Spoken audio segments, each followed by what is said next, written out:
Hi students, it's me. I'm recording this video for those of you who want an additional review for exam number 2.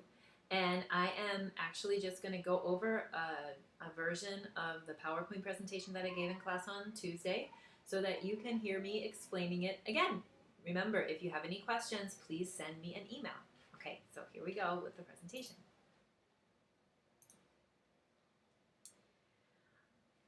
Okay, so for exam number 2, you're going to need to know about past, progressive, and time clauses.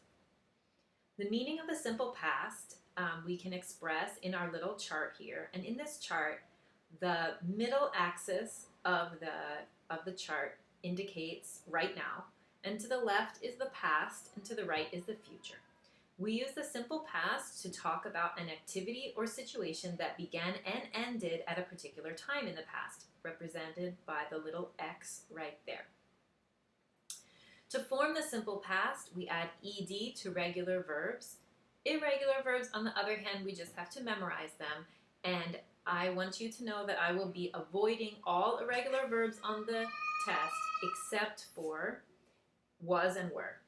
Okay, so you shouldn't have to memorize any new irregular verbs. The past progressive is parallel to the present progressive, but in the past. It expresses an activity that was in progress or was occurring at a point in the past or at a point in time of another action. So you see that arrow indicates progress, and so that's, for example, we could say a sentence like, while I was showering, my mom called. And the while I was showering is the past progressive, and it's expressed by that arrow there. And my mom called is the X that's in the simple past. To form the past progressive, we have a subject, then we add was or were, and verb in the base form. For example, I was swimming when I saw a fish. All right, here's some example sentences. And something that I want you to understand for the test is that there's different ways that you can create sentences depending on what you mean. So when there's a fill-in-the-blank exercise on the test, the one that you can see in the other review material that I have put up on our website, you should think about the most logical answer, but you should understand that there can be more than one answer that's acceptable. So here are some example sentences. After I finished my homework, I walked to the store. In that sentence, both verbs use the simple past. Before I went to bed, I brushed my teeth. In that sentence, also, they both use the simple past.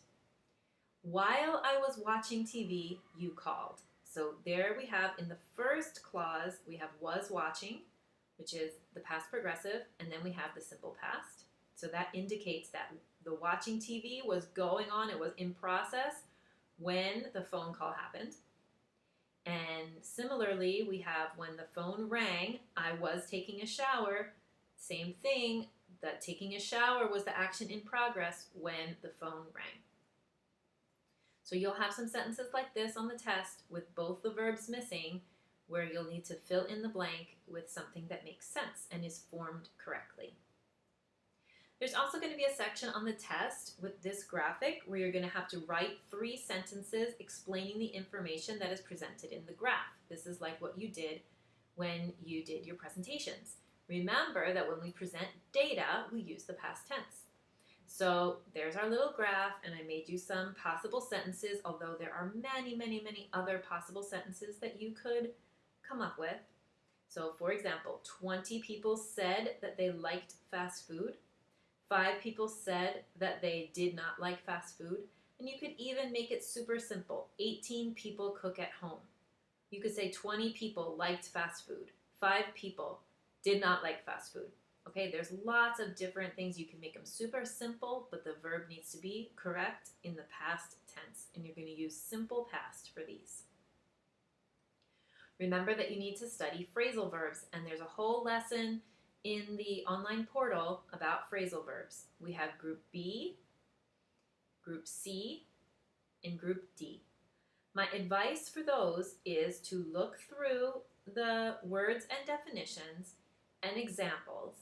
And one of the things you can do to test if you know the word or not is to think if you could translate it into Spanish. So that's a perfectly good way to practice these verbs and to really master what they mean. And we also will have a sentence on the test where you have to write questions like we did last week. So I'm going to give you a statement and you need to make these statements into questions. Now, here I said make these statements into two questions, a WH question and a yes-no question. But on the test, you just pick one type of question. It really doesn't matter. Either one is fine. You're going to just take that sentence and make it into a question for me. Remember, though, that your question needs to stay in the past tense. So look at the first one, he walked to class. The yes-no question would be, did he walk to class? And a question that starts with where would be, where did he walk? They ate dinner. The yes-no question would be, did they eat dinner? And the WH question would be, where did they eat dinner? I don't mind if you, whatever WH word or question word you want to use is fine, or if you want to stick to yes-no questions, it's fine. They just have to be grammatically correct. Okay, the simple past negative, you will also need to write, take a sentence and make it negative, and keep it in the past, which means you need to use did. So here's an example. He walked to class. The negative is he did not walk to class, or he didn't walk to class. They ate dinner. The negative is they did not eat dinner, or they didn't eat dinner. Just like on all our tests and exams, we're going to have a reading at the end. It's a reading you've never seen before, but it's about a topic that you know.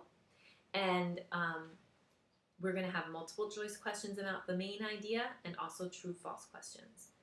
You can practice lesson number 9 has a reading and some multiple choice and true-false questions to practice that. Okay, that's it. So good luck studying. If you have any questions, please just send me an email, and I hope that you have a great week. See you for the test on Tuesday. Bye.